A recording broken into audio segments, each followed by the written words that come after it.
welcome to another episode of Wake Up with the Wiltshires.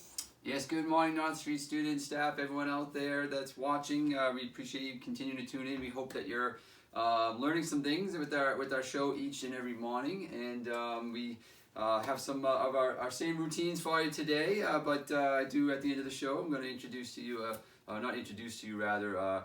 give you a clue as to who we might have on the show next week, which is going to be pretty exciting. But Caitlin, tell us what day it is today. Why today's today? Okay, today's today, and is that your favorite day? Today's always my favorite day. Okay, today's always her favorite day. All right, that kind of reminds me of a Pooh Bear episode, and well, let's just move right to the weather. It is actually Friday, March 27th, in case you're wondering. But what's the weather going to be like today? Well, it's a blustery day in the 100-acre woods. A blustery day in the 100-acre wood. Hopefully Pooh and his friends are going to be okay. I think here in Grafton and Millbury, where we're from, it's going to be pretty nice out, high 50s and sunny. So hopefully all those animals can stick together with Christopher Robin down in the 100-acre wood if it's going to be so blustery. Stephen, let's turn to you and give us a clue as to what is the number of the day. The number of the day is 22. 22. But before we get there, can we remind the audience about yesterday's our challenge for number of the day? It was a mystery number, and let's give them the answer. So the mystery number for yesterday's was 96 Legos in this container. That's right, 96 Legos were in that container. Brendan was the closest who commented on it. He guessed it, and 91 was his guess. He was the closest guess without going over. But he actually was the closest either way, even with people going over. Yeah. So congratulations, Brendan. Thanks for watching, and good estimation skills. And yeah, let's go back to number 22. We picked this number because of why? Actually, we didn't pick it. Our cousins actually picked it, and my aunt picked it too. Yep, that's and who are they? What are the names? My aunt's name is Auntie Nini. That's what I call her. And my other two cousins are Abby and Brianna. That's right. It's Abby who picked that number. It happens to be her basketball number, so she asked us to pick that. KK, tell us a little bit about the number 22. It has 2 10s and 2 1s. It has 2 10s and 2 1s. It's one of those numbers that both digits are the same, which is a fun one. Anything else, Stephen? It has 4 factors. It has 4 factors, and they are? 1 and 22 and 2 and 11. 1 and 22 and 2 and 11. Parents, you also could use that as a mystery number and say this number, both digits are the same digits. So there's 22. You could say the product of the digits when you multiply them together is 4. So lots of mystery number activities you could use as well. Let's move on to our word of the day, which happens to be vertebrates. Vertebrates means like an animal's backbone. Yeah, it's an animal that has a backbone. Caitlin, what can you tell us more about that? Can you tell us a little more? It's like our spine. Okay, so it's like our spine. We have a spine right down our back, right? That's our backbone. The vertebrae makes up our backbone. And there happens to be, parents, 5 different types of living organisms that have a backbone. And you can do a little activity here. We used to do this when I was a 5th grade teacher with my kids. We did research. Those 5 different types of animals are birds, fish, reptiles, mammals, and amphibians. And the reason why there are 5 different ones is that they all they have unique characteristics about them. So something you could do at home, just make a chart like this, do a little research as to why birds are birds and fish are fish and reptiles, but what they all have in common is they all have a backbone, they all have a vertebrates. When we talk about insects and arachnids and other things, they do not have a backbone, so they do not get classified in the same way. So therefore, do a little research. I happen to be particularly fond of amphibians because they have some pretty cool, unique characteristics that make them amphibians. Little hint, frogs are amphibians, and they go through a metamorphosis phase. They kind of change as they grow older. So that is that's our little science information. Hopefully you can do that at home today as well. We had a great competition yesterday, speaking of animals, with our Animal Adaptations March Madness Challenge, and I got a lot of feedback that people watched the video about the ibex, and then they went and watched the video about the thorny devil, and they said it was just they were blown away how amazing the ibex was. The ibex was the winner. I kind of figured that was the case, and this is another animal that we think maybe could go on to win this whole tournament. We're going to have to wait and see. Speaking of little brackets in March Madness Challenge, if you go to the Red Sox website, obviously there's no baseball. They put a little bracket together themselves. You know, maybe they took the idea from us. I don't know. But they put a little bracket together themselves of all playoff moments in Red Sox history. And you have to watch them on YouTube, and then you can pick at home which ones you want and come up with what you think is the best Red Sox moment. So baseball fans, you might want to check that out on redsox.com.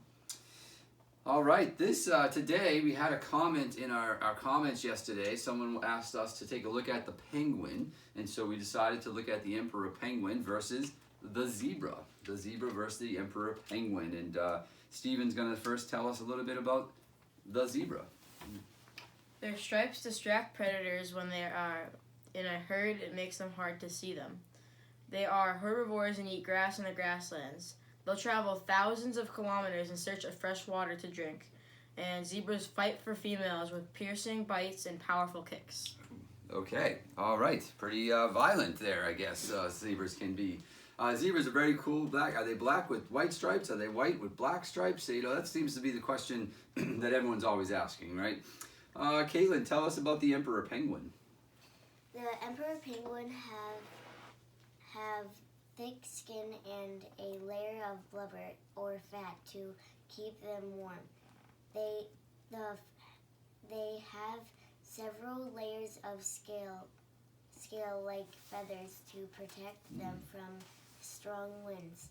They are amazing divers and can stay underwater for 3 to 6 minutes. Wow, 3 to 6 minutes they can dive down. And let me tell you, Mrs. Spofford found a fact, and I saw her post on our Facebook page. Miss Spofford's one of our 4th grade teachers. She said to go check out videos of penguins jumping out of the water after they dive, and how they kind of like fly out of the water and land on ice and icebergs and all kinds of things. So take her advice and check that out, because I did. It was really cool. Emperor penguins, they also do that thing where they like huddle up together real close. Certainly not social distancing, but it's needed to survive right now in the Antarctic. So they still have to continue to do that.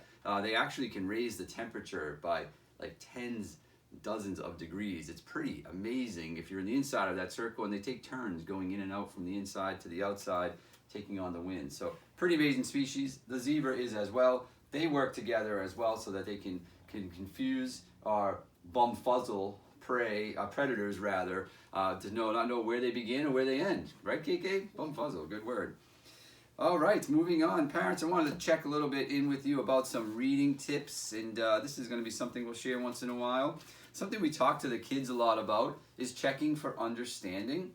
Kids, when they read, especially at a younger age, as they become more fluent readers and actually can decode the words and read the words on the page, sometimes they forget to actually stop and check to make sure they've understood what they've read. They're just so focused on actually reading the words, they're not doing that other equally important thing of asking questions as they go. So the reason why we stop and check for understanding, and we read aloud to kids and remind them who's in the story, what's going on, what's the problem, is that we need to give kids that practice of checking for understanding and making sure they realize it's not just reading the words, it's thinking about what you're reading as well. And that is tricky. That's actually more tricky than you would think as kids go from learning how to read to reading for information. And that usually starts happening in the end of 2nd grade and beginning of 3rd grade, where they're no longer just reading the words to decode, they're now reading it to understand new information. So be sure you're reading aloud to your kids and working with them, even the older kids as well. Make sure that you're asking them questions like, where's the story taking place? Who's the main character? What's the problem in the story? And let them have a conversation about it. All right, it's time now. We haven't done this one in a few days, and our house is getting a little messy again, so it's time to break out the Wheel of Chores. That's right, and you guys know how this works. We're going to spin the wheel here, and based on what happens, we encourage our viewers at home to do this chore as well. So Stephen, Caitlin, go ahead and take your turn on the spin. And we've got Help cook. Help cook today. All right. So helping cook dinner. That's not a bad one. KK, let's take a spin. Do the laundry again. Do the laundry again. Cinderella over here doing the laundry. So yes, this is a great time, good opportunity in these weeks to kids to learn how to do some of those things around the house. Cooking is a great way to introduce some writing, reading recipes or reading as well, and also measurement, of course, and doing some math. So, Caitlin, let us know how laundry goes again. And let's move on. Our last thing today we're going to end with is funny jokes with Dad. Dad, yes, funny jokes with Dad. And first one, Caitlin, I have for you is, why doesn't Winnie the Pooh wear shoes? Why doesn't Winnie the Pooh wear shoes? Well, I don't know. He has bare feet, of course. He has bare feet. And Stephen, have you heard this one before? What's the first thing Pooh says when he gets home? I don't know. Honey, I'm home. That's right, we do love Pooh Bear in this family, and be sure to check out some great stories by Winnie the Pooh. We may have another weekend special edition coming at you, but on Monday, you may want to bring a spoonful of sugar for our special guest who will be on our show on Monday. If you got a spoonful of sugar at home, you may want that ready for Monday's episode. A little hint there as to who might be joining us on Monday with Wake Up with the Wiltshires. And today we'd like to mix it up a little bit and suggest to you that today is always a good day to be Tigerific.